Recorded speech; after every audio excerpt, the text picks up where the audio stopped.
Once upon a time, there lived a man and a woman named Ngozi and Obiora. They had two children, Nkechi and Gozie. Obiora spent all his money on sending Gozie to the best schools. Gozie was his first son. He wanted him to have everything that was good. But he neglected his daughter Nkechi, saying that a woman doesn't need education. All she needed was a husband. But Ngozi did not agree to this. She wanted her daughter Nkechi to have all the best things, good education, so that she can progress in life. So Ngozi used her own small money to train Nkechi. Now, Nkechi and Gozie finished school and they were looking for work. Gozie began to roll in money. He didn't tell his parents what job he was doing, but he was bringing in money. But his father, Obiora, was very happy. This is it. This is why I say you have to spend money on a son. Look at your sister. Since she finished school, she has been in the house, looking at me, yon, yon, yon. She can't go out and do what her mates are doing. Obiora, how will you say that? Do you know what her mates are doing there to make this money? Yes. That is why I said a woman should only marry a man and have his children for him. Look at it now. She wants to go and look for a job with all these people that are roaming around, looking for who to sleep with. Gozie was bringing in money for his father, buying him all the things he wanted, and Obiora was happy. His son was providing for him. Nkechi felt heartbroken that her father never recognized her efforts. So she told her mother she was going to the city with her friend to look for a job. But her mother warned her, Nkechi, listen to me. Don't follow bad people.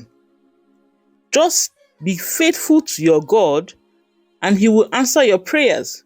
You see those young girls in the city that are following men? Don't follow them, Nkechi. Nkechi promised her mother that she would not follow men.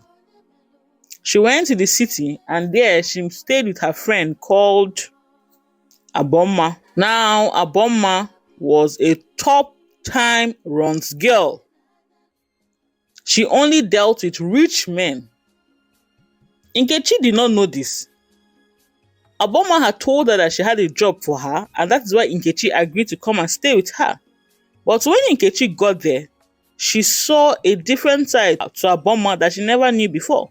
To her surprise, the evening that she arrived, one elderly man with big potbelly came to spend some time with Aboma, and Aboma took him into her room, and she heard them laugh and joke and begin to make sounds that men and women make. Nkechi asked her when she came out, Aboma, is this man your suitor? This man that is older than your grandfather?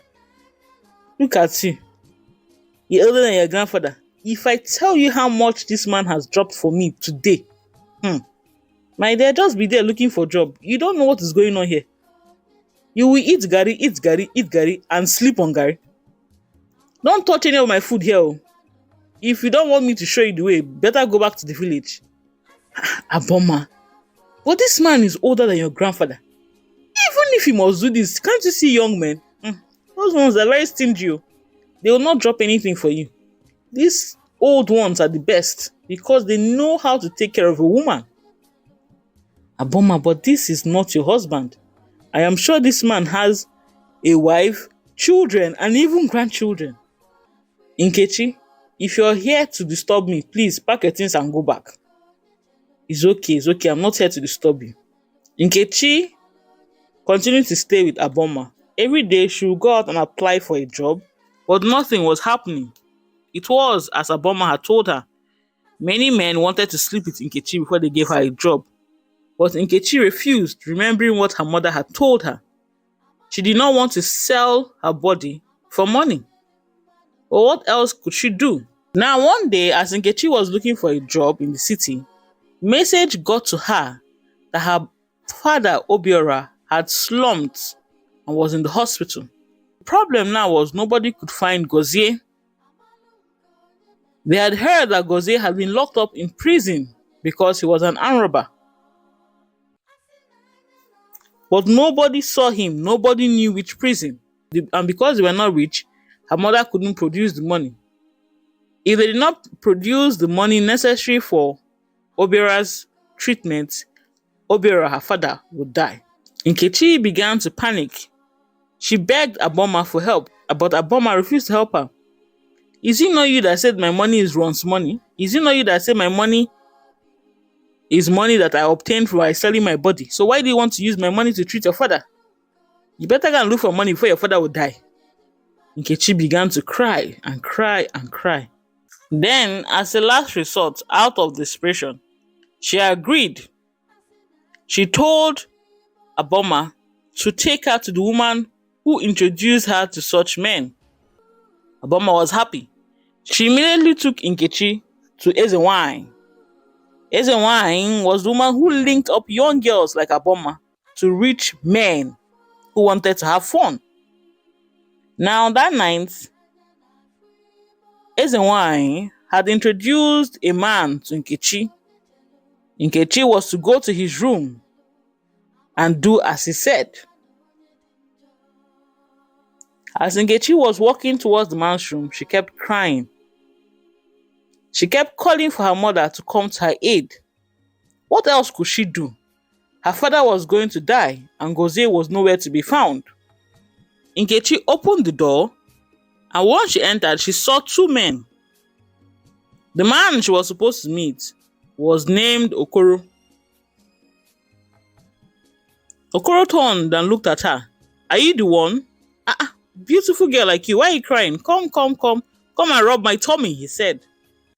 Nkechi was so afraid. She had never known a man before. What was she supposed to do? She was shaking and shaking.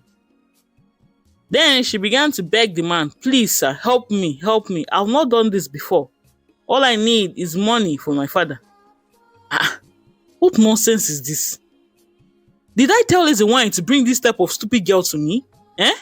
What is she begging me for? If you want money for your father, you better drop your back on the bed. Immediately. Do not waste my time. I'm not here for tears. Nkechi was worried. What could she do? She had tried all she could to find a job. She couldn't find anything. What can she do? Now, the second man who was in the room was quiet and watching the whole situation. Before Okoro could grab Nkechi by force, the man stood up. It's okay, Okoro. It's okay. Young girl, follow me. What is it now? What is it? He called the man Nduka. Nduka, what is it now? This is the one that I paid for. Go and pay for your own woman. Leave this one for me. Ezewine brought this one for me. How much did Ezewine tell you to pay? Okoro called the amount and Nduka brought out the amount from his pocket and gave it to him. Oya, take, let me take the girl. And Nduka left with Nkechi. Now Nkechi was more scared. She has now been transferred from one man to another. What would this one want with her now? All she cared about was making this money for her father's treatment. She expected Nduka to take her to his room and demand her to undress herself. But he did not. Nduka asked her, what is your name? And Nkechi said her name. And he asked her, why are you here? Nkechi explained her entire story, telling him how she came to the city to look for a job and how she ended up here because her father was near to his deathbed. Nduka took pity on her and gave her money. Nkechi was surprised. Just like that, and the man said, yes, go. Then Nkechi remembered that her mother had told her about men who use girls for rituals, and immediately Nkechi rejected his money. No, I don't want it. For her, it was better that he slept with her than to use her for rituals. But Nduka insisted that he didn't want to use her for rituals. He just wanted to give her the money.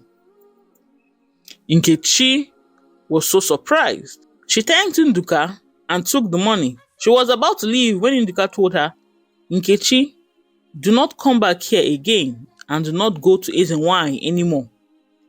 Instead, after 2 weeks, come to my house and I will give you a job. Nkechi was surprised, but at this moment she did not care.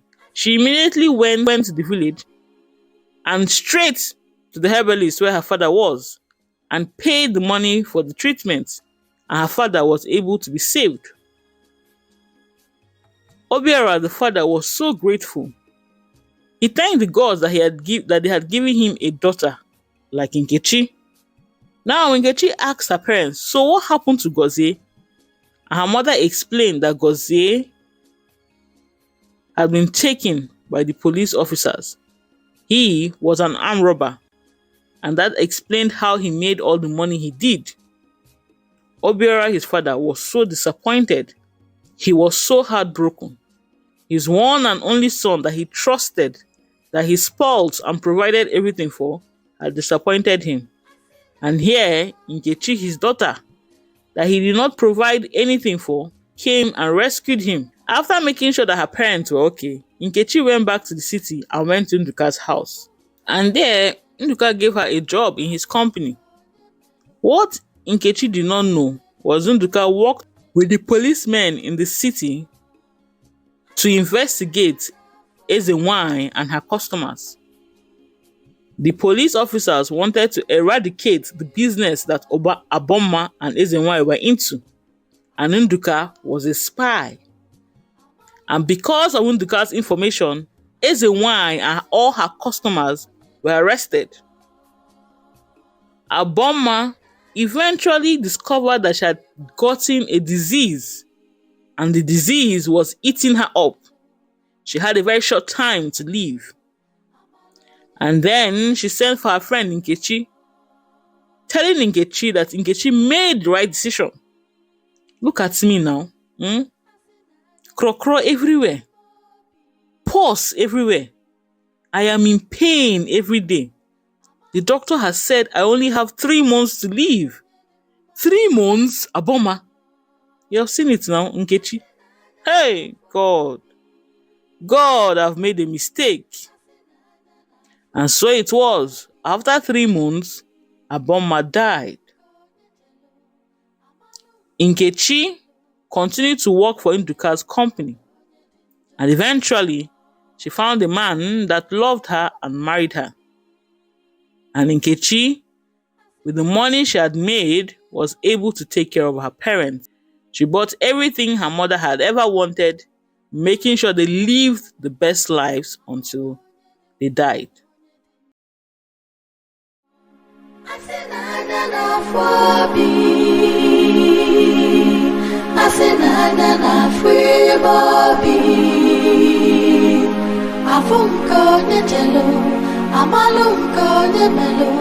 Amalo nye dimba no nye dinjo.